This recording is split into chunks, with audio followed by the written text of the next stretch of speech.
The last few years of learning how I want to run my business as a real estate agent has been empowering in so many different ways, because I think I'm learning that things that work for other people don't work for me, and things that work for me might not be what is emulated, right? So one of the biggest things for me, and something that I tell all of my clients, is number one, first and foremost, my training means that my number one focus here is relationship building, whether that's with them as the client or with other agents. And unlike a lot of agents and people in sales, I believe that you and the other agent are a team together. You might not be serving the same clients. We all actually want the same thing, even if we're coming from different viewpoints, right? So I find that I do my best work for my clients when I am creating a relationship with that listing agent, so that they want to work with me, they want to work with my clients, they understand our intentions, our why, they get us. A fantastic example of how this works was just last weekend.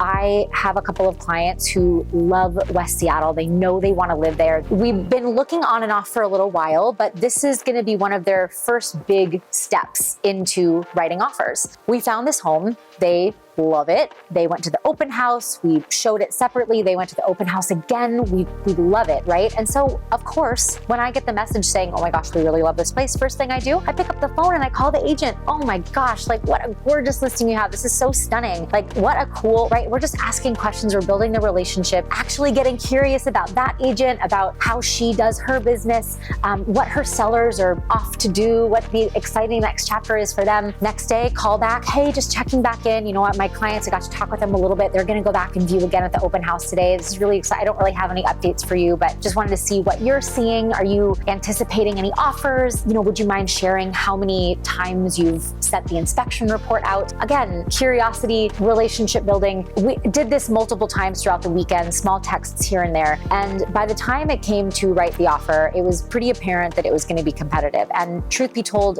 my clients were nervous. It wasn't the right time for them to write an offer. I let the agent know, hey, gave her a call. I know I've been chatting with you all weekend, but I think ultimately my client, we just want to hold off for a little bit. We're not quite ready to jump in and we want to hold off. And she said, oh, thank you so much for letting me know. Like this communication has been fabulous. I hope you guys find what you're looking for. Great. A few hours later, I get a call back from the agent and she's like, hey, I'm giving you a call first. Your communication has been impeccable. In a perfect world, I, as an agent, would love to work with you. I know the kind of business you're trying to run and I really respect how you're doing this. I'm calling you first. We have an offer, but it's not good and my clients aren't going to take it. We're actually going to reject the offer. And that said, I'm calling you because if your clients want to write, we're just looking for something clean and simple. We're not looking for anything crazy. I want to offer you and your clients the first chance to write without any competition. This kind of thing, it does not happen a lot. And especially when the market is heating up, it's something you can't always be prepared for. But it really reinforced the idea that as agents, we're here to work together. And if your agent is an agent who believes that the other agent is the enemy, that the other side is the enemy, that they're going to go in and just like hammer down on the negotiation tactics and the vague answers and the lack of humanness, in my opinion, I think they are doing you a disservice, because ultimately it's the teamwork that makes a transaction happen and makes both ends, both sides of the transaction, happy campers.